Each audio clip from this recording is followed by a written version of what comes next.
Imagine a world where the wisdom of the ancients, poetry, mathematics, philosophy, the secrets of the universe, vanished in a single generation. The books? Burned. The scrolls? Lost to time. The knowledge that took centuries to build, gone in a single spark. What if I told you, the only reason we know the stories of Socrates, the formulas of Euclid, or the poems of Sappho is because of a hidden library, buried in the sands of time, guarded by men who risked everything just to save a few scraps of paper? This isn't a myth. This is the forgotten truth about the library that saved history itself. Let's set the scene. The world after Rome was not, as we often imagine, a continuous march of progress. Instead, as the Western Empire crumbled in the 5th century, chaos swept across Europe. The libraries of Rome and Athens were sacked. Vandals, Visigoths, and the slow grind of time erased what generations had achieved. Monasteries flickered like candle flames, easily snuffed out by war, plague, or neglect. For most of Europe, the so-called Dark Ages had begun. But not everywhere. Far from the ruins of Rome, on the edge of the known world, a small group of monks quietly undertook an audacious project to rescue the world's knowledge from oblivion. Their sanctuary? A remote, windswept island off the coast of Ireland, far from the chaos, hard to reach, easy to overlook. This was no accident. This was their plan. The island was called Skellig Michael, a jagged rock rising out of the Atlantic, battered by storms, home to nothing but seabirds and these determined monks. With nothing but stone huts and a fierce will, they began to copy, by hand, the greatest works of Western civilization. Day after day, by candlelight, they transcribed Aristotle and Homer, Virgil and Ovid, the Gospels and the histories of Rome. They wrote on fragile vellum, sometimes scraping old texts to reuse the precious material. A palimpsest, hiding one layer of history beneath another. Why Ireland? Why Skellig Michael? Here's the twist. As the rest of Europe fell into chaos, Ireland was largely spared the worst invasions. The islanders had only recently converted to Christianity, and with almost no Roman infrastructure to collapse, there was nothing to destroy. So Irish monasteries became the accidental safe houses of history. It's no exaggeration to say that, for centuries, if you wanted to read Cicero, you had to find an Irish monk. But let's zoom out. The story of the hidden library is bigger than Skellig Michael. Across Ireland, from Clonmacnoise to Glendalough, a network of scriptoria, writing rooms, sprang up. Here, monks became scribes, and the act of copying became a holy mission. Picture this. A young novice, huddled over his desk, tracing the elegant curves of Latin letters, knowing that if he made a mistake, centuries of knowledge could be lost forever.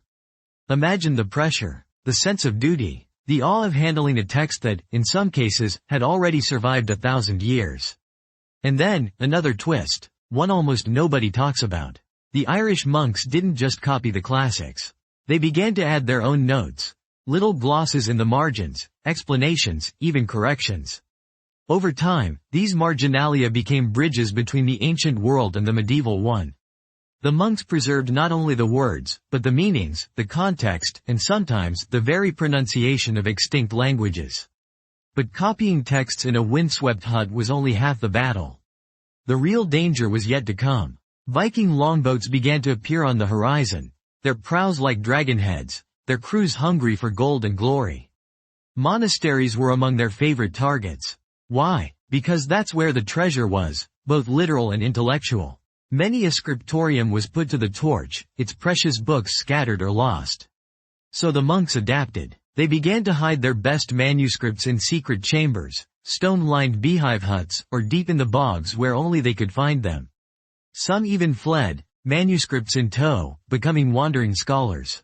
These peregrini, or exiles for Christ, crossed the Irish Sea and brought their books with them.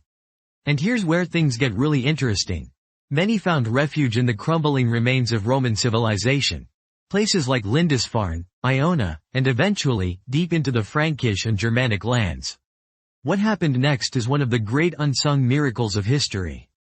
These Irish scholars didn't just survive, they sparked a renaissance. Their scriptoria became centers of learning. Charlemagne, the most powerful man in Europe, invited Irish monks to his court to establish schools and libraries. The Carolingian Renaissance, a revival of art, culture, and scholarship in the 8th and 9th centuries, owes much to these wandering preservers of knowledge. But let's be honest, none of this was inevitable. At any point, a single Viking raid, a fire, or even a bad winter could have wiped out entire collections. Think about the sheer luck involved. The fact that we can read Virgil's Aeneid or Aristotle's Ethics today is, in part, because a nameless scribe, somewhere in the wilds of Ireland, survived long enough to finish his work. And what about the books themselves? We tend to imagine libraries as grand halls lined with shelves, but the hidden library that saved history was often nothing more than a handful of precious codices, wrapped in leather or oiled cloth, tucked into a stone alcove. Some were so valuable that they were chained to desks to prevent theft.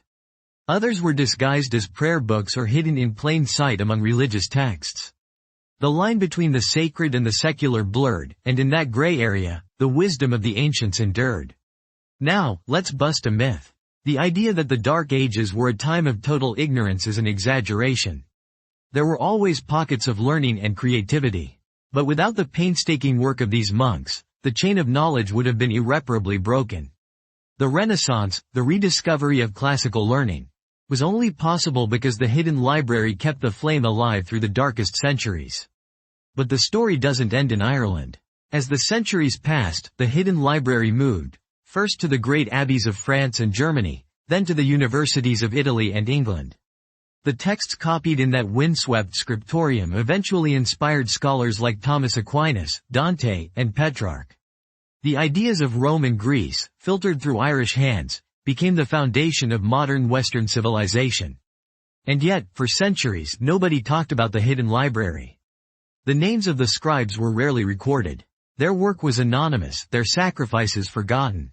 But if you look closely at the margins of some of the oldest surviving manuscripts, you'll find tiny notes, fragments of lives lived in service to knowledge. One scribe wrote, "Writing is bitter work," then added, "but the finished book is sweet." Another confessed, "It is cold here today," and you can almost picture him, shivering in his stone cell, determined to finish just one more page before the light dies. What about the books that didn't survive? For every text that made it through, countless others were lost. Plays by Sophocles, histories by Livy, entire works mentioned only in passing by later writers. The hidden library is a story of triumph, but also of tragedy. The knowledge that was saved is only a fraction of what once was. But without the monks, even that fraction would have disappeared. Let's get specific. The Book of Kells, perhaps the most famous Irish manuscript, was created in this tradition. Its intricate designs, its luminous colors, its dazzling calligraphy, these are not just works of art. They are acts of defiance against the darkness. The monks who created it believed that beauty was its own form of resistance. Even as war raged around them, they made something that would outlast the chaos. And let's not forget the science. Ancient texts on astronomy, medicine, and mathematics also survived, thanks to the hidden library. When later generations began to build universities, it was these texts, preserved and passed down by the monks, that formed the curriculum. The entire concept of a liberal education, an education based on the classics, traces its roots back to the scriptoriums of early medieval Ireland. But here's a twist you might not expect. While the Irish monks were saving the knowledge of the West, scholars in the Islamic world were performing a similar miracle. Across North Africa, the Middle East, and Spain, Arabic-speaking scholars were translating and preserving Greek and Roman texts, sometimes from copies that had vanished elsewhere. In Baghdad's House of Wisdom, and in the libraries of Córdoba and Cairo, scribes worked day and night to safeguard the world's knowledge. In some cases, texts lost in the West survived only in Arabic translation, waiting centuries to be rediscovered. So the hidden library that saved history wasn't just one place or one group of people. It was a network, a global conspiracy of preservation, stretching from Irish islands to Andalusian palaces, united by the belief that knowledge mattered, that it was worth risking everything to save a single book. But why did they do it? Why risk their lives for parchment and ink? The answer is simple, but profound. They believed that knowledge was sacred, that the wisdom of the past belonged to the future. In a world where war and ignorance threatened to sweep everything away, they chose to resist, not with swords, but with words. Now, let's bring it back to you. The next time you read a quote from Plato, or marvel at the geometry of Euclid, or lose yourself in an epic poem, remember, you are the beneficiary of 1,000 invisible acts of courage.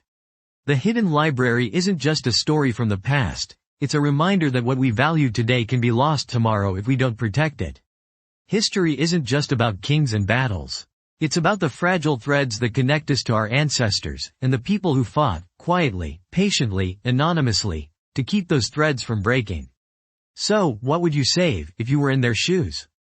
Would you risk everything to copy a book? To hide a scroll? To pass down a story?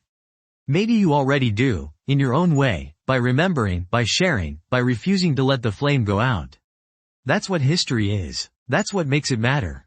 If you found this story as awe-inspiring as I did, and you want to uncover more hidden histories, make sure to subscribe to History Owl.